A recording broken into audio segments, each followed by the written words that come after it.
जय खानदेश बसवन तर दाखवू शकत तुम्हाला आपला सलाब बांधायचा आज पुरा कंप्लीट हो जायला दाखवू शकत तुम्हाला आपला सलाब पुरा बांधा गया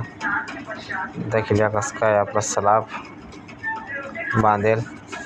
वरना मधला ना स्लॅबसाठी स्विटी ठोके टाकीन एकदम क्लिअर स्लॅब कर दिला बसून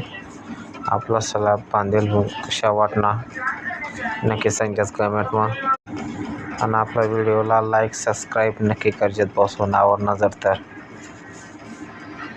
दाखवू शकत बसून तुम्हाला आपला स्लॅब बांधेल आई आपली जिनानी चाल सोडेल आणि आई आपला मधला बीम एक टाकेल बाकी आपल्या पेट्या उचलेल्या ते दाखवू शकत तुम्हाला पेट्या आणि आपला बाहेरना बीम दाखवू शकत तुम्हाला बाकी आपल्या पुऱ्या साठी मार